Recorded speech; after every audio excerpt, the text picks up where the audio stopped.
Nelayan Serang Utara, Banten bernama Khalid keceplosan menyebut nama pelaku pemegaran laut di perairan Tangerang. Awalnya Khalid menanyakan kepastian undang-undang mengenai pengaturan kelautan berkaitan dengan adanya pagar misterius sepanjang 30 km.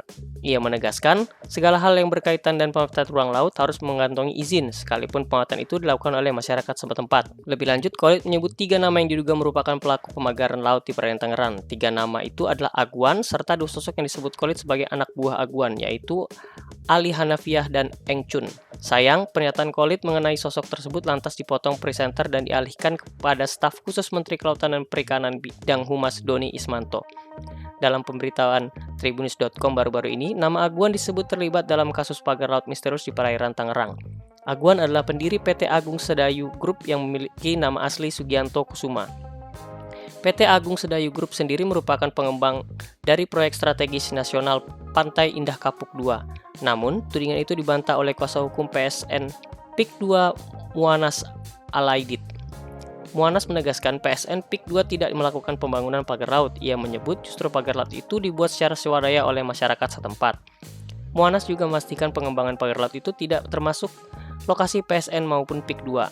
Hal serupa juga telah disampaikan oleh manajemen pengelola PIK II, Tony. Tony mengatakan tudingan mengenai pagar laut muncul sebab minimnya edukasi mengenai PSN PIK II.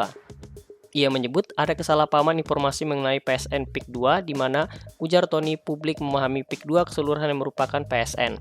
Tony lantas menjelaskan hanya sebagian kecil dari kawasan yang ada di PIK II yang ada di Tangerang Utara sebagai PSN. Diketahui pagar laut sepanjang 30 km ini membentang dari Desa Muncung hingga Desa Paku Haji. Struktur bangunan pagar laut terbuat dari bambu dengan tinggi rata-rata 6 meter dan membentang sepanjang 30,16 km. Pagar laut tersebut memiliki pintu di setiap 400 meter yang memungkinkan perahu masuk. Pagar misterius itu kali pertama ditemukan pada 14 Agustus 2024 ketika Dinas Kelautan dan Perikanan Provinsi Banten menerima informasi terkait aktivitas pemagaran laut. Berdasarkan catatan DKP Banten, pagar laut itu masih sepanjang 7 km pada 19 Agustus 2024. Kepala DKP Banten, Eli Susianti menjelaskan pagar ini membentang di sepanjang 16 desa di 6 kecamatan di Kabupaten Tangerang. Sementara itu, Kepala Perwakilan Ombudsman RI Wilayah Banten, Fadli Afriyadi, menyebut pemasangan pagar laut itu dilakukan oleh warga pada malam hari. Mereka yang bekerja memasang pagar laut tersebut digaji Rp100.000 per hari sejak Juli 2024. Meski demikian, belum diketahui siapa pemilik yang bertanggung jawab atas pemasangan maupun kepemilikan pagar laut tersebut. Download Tribun X sekarang, menghadirkan lokal menjadi Indonesia.